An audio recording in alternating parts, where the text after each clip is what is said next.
Wait a minute, what the hell are we doing back here? Oh, that's right, it's my 1,000 subscriber special.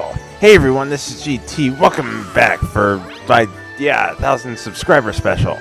I really didn't think of anything else other than doing the storybook here for Luigi Galaxy. So yeah, I reached 1,000 subscribers, but that was a while back. I actually am at like 1,200 now. But yes, thank you everyone who decided to subscribe. Let us begin. Hooray, we've already dropped frames. I don't fucking care anymore. Anyway. Chapter 1, The Celestial Duo. Yeah, this already reminds me of Paper Mario. Which, by the way, that Let's Play is coming up after Mad World. I'm anxious to start that one. Anyway. Our story begins a very, very long time ago with a young girl. One day, this girl spotted the rusted spaceship holding a small star child. What's your name? Are you lost? The girl asked the star child. I'm Luma, and I'm waiting for Mama. She's coming for me on a comet, said the star child, who had been waiting day and night. Don't worry, I'll wait with you, the little girl promised Luma. At nightfall, the little girl borrowed her father's telescope and peered into the sky. She looked and looked, but she saw nothing. Hours turned into days and then years, but still, the sky revealed nothing.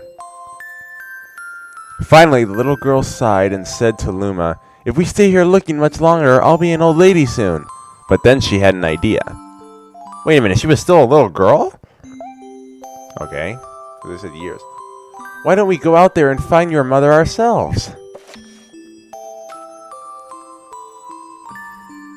The girl and Luma fixed up the rusty spaceship, and then the two set sail into the starry sky. And this is how the search for the celestial mother began.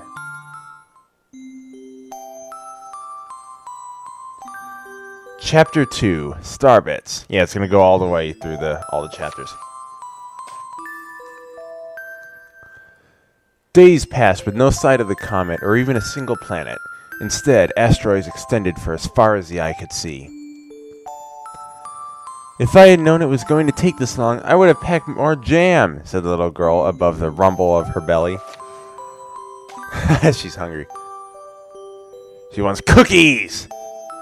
Before they left, she packed all the essentials. Telescope, butterfly, net, stuffed bunny, really?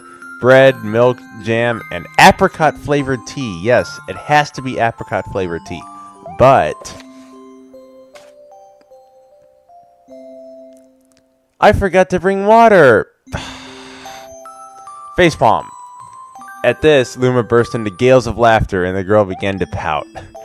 Well, of course. As long as I have Starbits, I'll be fine, said Luma. Want some?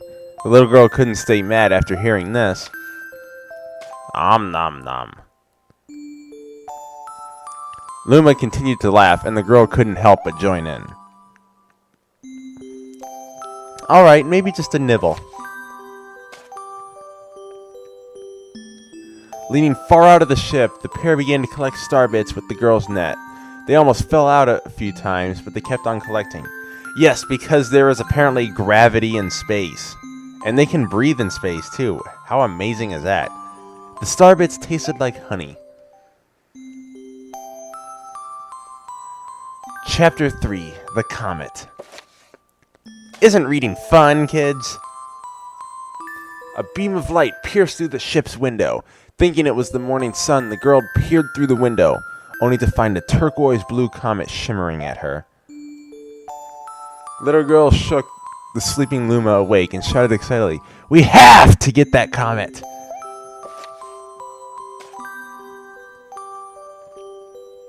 The pair descended on the comet and found that it was made of ice. They looked high and low, but Luma's mother was nowhere to be found. And even though it was made of ice, the girl is walking barefoot on there, and her feet are perfectly okay. Exhausted, the little girl sat down with the flop, utterly unable to take another step. Look! Well, of course you're unable to take another step because you've been walking on frickin' ice.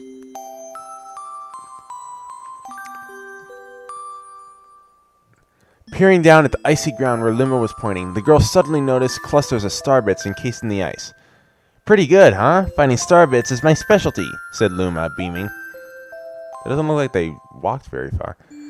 There's ice here, but it's so warm. I'll bet there's water here, too. The two decided to stay on the comet for a while. Okay, I'm not completely sure what's going on here. Riding the turquoise comet, the pair continued their search for Luma's mother. Looks like a giant ball of ice to me. Chapter 4, The Dream. One night, the girl dreamed about her own mother. Where are you going? She asked her mother's retreating back. Without turning, her mother replied, Don't fret, dearest. I'm not going anywhere. I'll always be watching over you, like the sun in the day and the moon in the night. A wave of sadness washed over the girl. What about when it rains and I can't see the sun or the moon? Her mother thought for a moment before responding. That's a good point. I will turn into a star in the clouds and wait for your tears to dry. When she awoke, the girl's face was damp with tears. You have star bits in your eyes, said Luma to the girl. Wiping her face, the girl replied, These are tears, not star bits. I'm crying because I'll never see my mother ever again. At this, Luma began to cry too. Mama, oh mama, wah!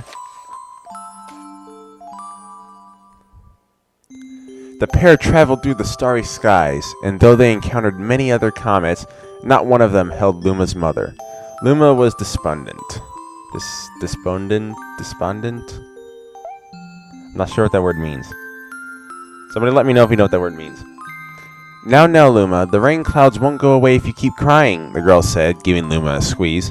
I'll give you a present if you stop. Does the present have a cookie in it? Oh, I'm sorry, this is not Earthbound. The girl closed her eyes and said gently, I'll take care of you. With these words, she felt a small spark in her heart. That was just her pacemaker. Chapter 5, Home. The kitchen will go over here, and the library will go over there, the girl said busily to herself. We'll put the gate here. See, now it's kind of starting to... If you couldn't tell already, this little girl, I'm pretty sure is supposed to be Rosalina. Ever since the girl took Luma under her care, she'd been bustling about at a feverish pace.